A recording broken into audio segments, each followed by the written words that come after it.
Aleluia, glória a Deus. Vamos ler Judas, versículo 14, a segunda parte da nossa meditação, da carta do irmão Judas, servo do Senhor, irmão de Jesus. Versículo 14.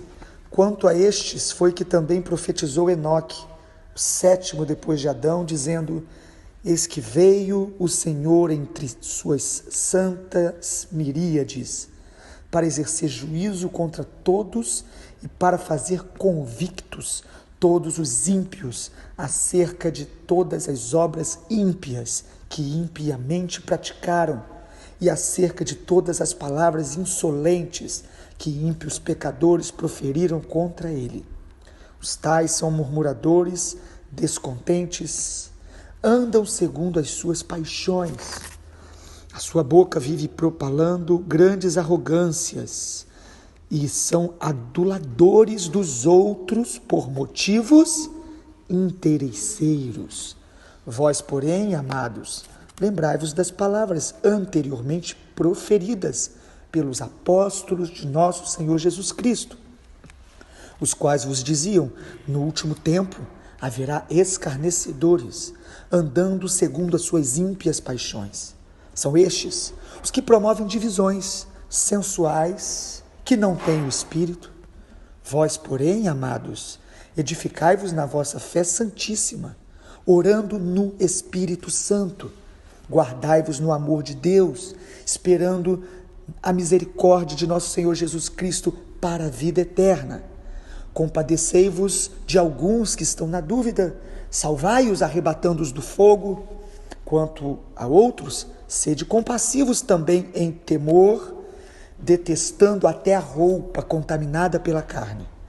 Ora, aquele que é poderoso para vos guardar de tropeços e para vos apresentar com exultação imaculados diante da sua glória, ao único Deus, nosso Salvador, mediante Jesus Cristo, Senhor nosso, glória, majestade, império e soberania antes de todas as eras, e agora e por todos os séculos.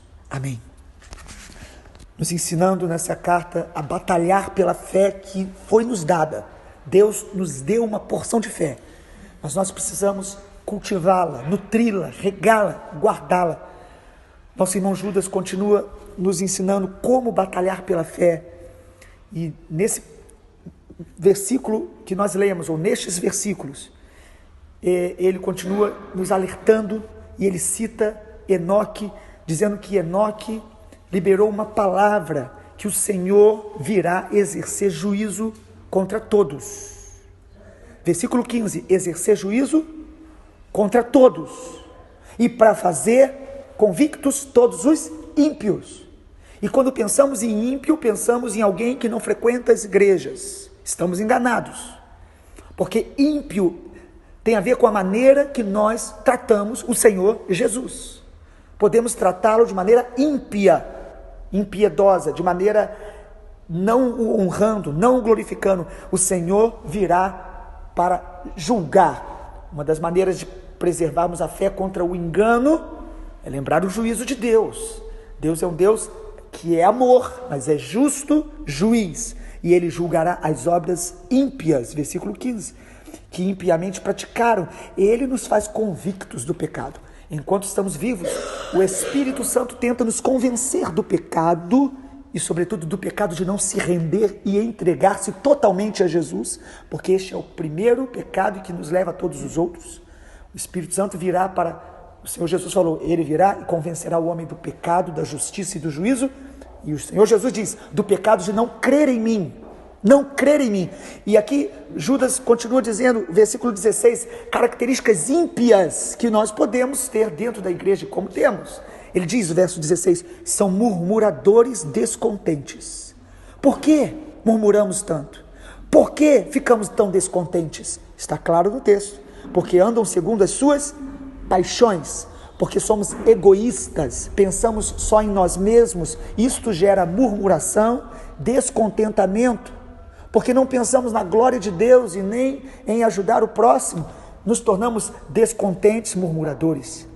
Mas eu trato algumas pessoas bem. O texto diz que é ímpio também quando nós adulamos outros por motivos interesseiros. Tratamos bem aqueles que podem nos dar algo em troca, nos promover, como isso ocorre dentro dos arraiais cristãos. Mas a partir do verso 17, Judas começa nos mostrando mais alguns aspectos de como preservar a fé, batalhar pela fé. Por que será que os apóstolos todos escrevem nas suas cartas acerca de preservação? Porque o objetivo das cartas bíblicas, apostólicas, é preservar o remanescente e nutrir o trigo. Não é o fato de sermos do Senhor ou nos considerarmos já discípulos fiéis, que não precisamos ser nutridos, preservados, vigilantes e alertas para não cair no auto-engano ou no engano do mundo ao nosso redor, dos falsos profetas ou do nosso coração enganoso que tenta nos levar a crer que podemos servir a Deus da nossa maneira, pensar em agradar a Deus do nosso próprio jeito. Não, nós só agradamos a Deus quando andamos da maneira dele, na palavra dele, na vontade dele, quando a cruz opera em nosso caráter. A cruz é quando a minha vontade encontra com a de Deus, com a do Senhor Jesus, e eu decido pela vontade dele. A cruz está operando quando eu obedeço. E Judas diz, como batalhar pela fé ainda? Ele fala no versículo 17, lembrai-vos das palavras proferidas pelos apóstolos. Ou seja, eu fortaleço a minha fé, eu edifico a minha fé, eu resisto ao engano do coração e o engano externo, me lembrando das palavras apostólicas. Quais palavras? As palavras estão aí. Os que diziam, no último dia haverá escarnecedor. Vão andar segundo as suas ímpias paixões. Vão promover divisões, são sensuais, eles não têm o espírito. Eles estão no meio de vocês, ele está falando de gente do nosso meio, mas eles querem se autopromover e promover as suas convicções egoístas, paixões pessoais, desejos pessoais. Eles são, aparentemente eles são dos nossos, mas eles não têm o espírito. Ele deixa claro, lembre-se que os alertas apostólicos sempre nos chamam a um despertamento para os últimos dias. Judas está dizendo, isso vai preservar a sua fé. Nós precisamos perceber que nós estamos nos últimos dias, como a maioria hoje percebe, mas não apenas para fazer disso um discurso, mas para que isso, de alguma maneira, nos desperte, nos encoraje a buscar o Senhor, a se quebrantar, a conhecer o Senhor cada dia mais, porque o maior antídoto contra o engano é conhecer profundamente, se relacionar com a verdade. E o Senhor Jesus é o caminho, a verdade e a vida, a verdade que liberta.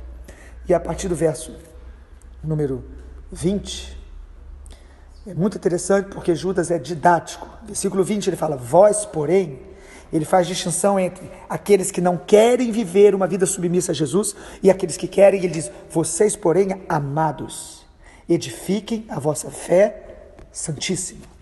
Mais uma vez, o que ele diz nos versículos iniciais, que ele estava escrevendo para que eles batalhassem pela fé, agora ele diz, edifique a sua fé. O Senhor te deu fé, te deu uma porção. Agora você precisa edificar a sua fé. Ah, mas é Deus que edifica. Não, a Bíblia fala que nós devemos edificar a nossa fé e nos edificar mutuamente. Ou seja, existe uma decisão diária que eu preciso tomar, de me aproximar da palavra, de me achegar à intimidade com o Senhor, uma decisão diária de edificar a minha fé. E ele dá algumas dicas. Ele diz, orando no Espírito Santo. Ou seja, ore, mas não ore apenas suas vontades, os seus pedidos, ou a lista que você muitas vezes tem e que podemos ter. Mas ele diz, ore ao ponto do Espírito Santo começar a orar através de você. Ore sendo sensível às direções, ao sopro do Espírito, à sensibilidade, à direção que ele vai dando, de como orar, por quem orar. E às vezes a intensidade da oração. Seja sensível, deixe o Espírito Santo orar e te ensinar a orar. Orar através de você e te ensinar a orar. Como em Romanos, o apóstolo Paulo diz que nós não sabemos orar como convém, mas o Espírito, ele ora através de nós. E eu creio que esse texto não fala apenas da oração em outras línguas, como um dom espiritual, que está em 1 Coríntios 14, mas essa oração no Espírito Santo é a oração que nós vamos nos relacionando com a intimidade do Senhor e percebendo que o Espírito Santo está nos dando indicações, está corrigindo orações, está mostrando coisas que nós não estávamos percebendo. Enquanto oramos, orar não é falar com Deus, orar é uma comunhão com Deus. A oração, a intercessão é como uma dança, onde um casal, quando dança, às vezes você não sabe quem está conduzindo aquela dança, mas os dois começam a dançar juntos. A intercessão é comparada a essa dança no Espírito, onde o Espírito Santo vai te conduzindo. Isso vai edificar a sua fé. Não ore apenas na razão, ore também com a razão. Uma não é para anular a outra. 1 Coríntios 14, eu orarei com a mente, mas orarei no Espírito. Eu cantarei com a mente, eu cantarei com o Espírito. Mas precisamos ser mais sensíveis ao Espírito Santo. Amado, Ele foi nos dado para nos ensinar todas as coisas. Ele foi nos dado para ser íntimo, pessoal. Nós precisamos conhecê-lo, ser sensível ao Espírito Santo continuamente. E isso ocorre quando alimentamos o temor de Deus, o amor pela presença de Deus, a paixão pela glória de Deus. Precisamos alimentar isso em nós. E não uma vida apenas movida pela razão ou pela emoção, porque andar no Espírito não significa se entregar a emoções fortes, produzidas às vezes por técnicas humanas, mas é estar sensível e apaixonado pela glória de Deus. Ainda Judas diz, para a gente batalhar pela fé, edificar a nossa fé, ele fala, guardai-vos no amor de Deus, versículo 21. Se guarde no amor de Deus, mergulhe no amor de Deus. Não permita que nada que seja contrário ao amor de Deus polua o seu coração, polua sua mente, sua alma. Ande no amor de Deus, se guarde. Diante de todas as coisas, das tribulações, das provações, deixa que o amor de Deus seja a marca maior da tua vida. Alguém que ama Deus, alguém que é movido pelo amor de Deus, alguém que trata as pessoas debaixo do amor do Senhor. Desse esconderijo do amor de Deus. O amor de Deus guarda a nossa alma das feridas, das ofensas, da amargura, coisas que contaminam, que apagam o Espírito Santo e que dão lugar ao diabo. Guarde-se debaixo do amor de Deus. Todas as suas reações, palavras, atitudes, perceba, sonde, deixa o Senhor te sondar se você está sendo movido pelo amor de Deus. Agora é óbvio, ele também diz, compadecei-vos de alguns que estão na dúvida, os salve arrebatando do fogo, compassivos em temor, detestando até a roupa contaminada da carne. Ou seja, em terceiro lugar, para batalhar pela nossa fé, ele diz, seja alguém que se compadeça. Tem dois tipos de pessoas aí que ele diz, de alguns que estão na dúvida, e aí ele fala quanto a outros e quanto a outros. Ele está dizendo de uma escala de pessoas que estão envolvidas com engano, que estão envolvidas com murmuração, com rebelião no meio da igreja ou entre nós. Ele está dizendo, quanto a estes, tenha compaixão, tente ajudar alguns, porém, vigiando sempre, para não se contaminar. Porque até ao ajudar alguém que é contaminado pela murmuração, contaminado pela arrogância, é contaminado pela rebeldia contra a liderança, é para ajudar com todo o cuidado necessário. Porque ao ajudar alguém, compadecer-se de alguém que está se movendo pela rebelião, nós podemos ser contaminados. Nós podemos começar a concordar em algumas coisas com aquela pessoa, e às vezes depois as coisas passam e no teu coração e no meu há uma semente de rebelião, há uma semente de impiedade, há uma semente de murmuração, há uma semente de falta de temor de Deus. Começamos a repetir coisas que nós ouvimos de outros, sem perceber.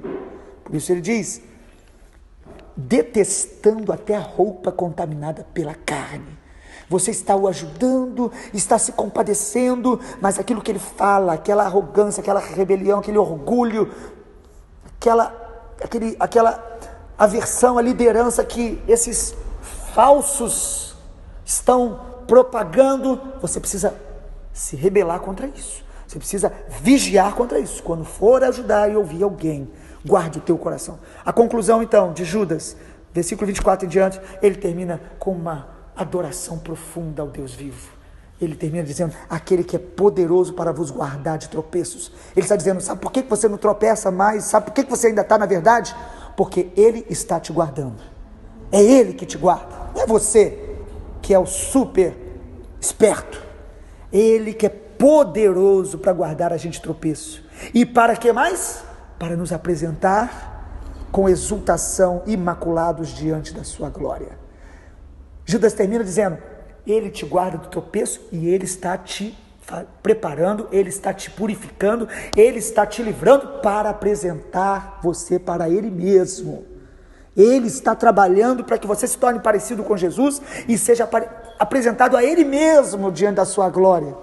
Como diz Efésios capítulo 5, que ele está aperfeiçoando a noiva, limpando a noiva, ele está removendo as manchas e máculas para apresentar a ele mesmo uma noiva pura, madura. E aí ele conclui dizendo, ao único Deus, o nosso Salvador. E aí você diz, que bom, ele é só o Salvador? Não, mas aí ele diz, mediante Jesus Cristo, Senhor nosso. Ele faz questão de deixar claro para aqueles leitores, aquela igreja, ele é o Senhor, dono de tudo, de nosso coração, nossas decisões, nossos pensamentos, a nossa vida. Se ele não é o Senhor, ele não é seu Salvador. Glória, majestade, império, soberania, antes de todas as eras. Ou seja, ele é aquele que é, que era e que há de vir. Antes de todas as eras e agora. E por todos os séculos. Ele é o Senhor de toda a história, de todo o universo, de todas as coisas. Ele é o Senhor e a ele seja toda a glória para sempre. Jesus Cristo, Filho do Deus vivo, seja glorificado. Amém? Deus abençoe os amados. Minha voz está um pouco rouca devido às atividades contínuas e eu peço aos irmãos que orem por Israel. Nos próximos 10 dias estaremos em missões, fazendo uma missão, em Israel, apoiando um trabalho missionário da missão Antioquia. Estaremos lá também visitando lugares para intercessão em Israel. Ore por Israel, pela salvação dos judeus como um povo não alcançado, 1,7% de cristãos, somando evangélicos e católicos. Ore pela salvação dos judeus, para a glória do Senhor Jesus. Amém.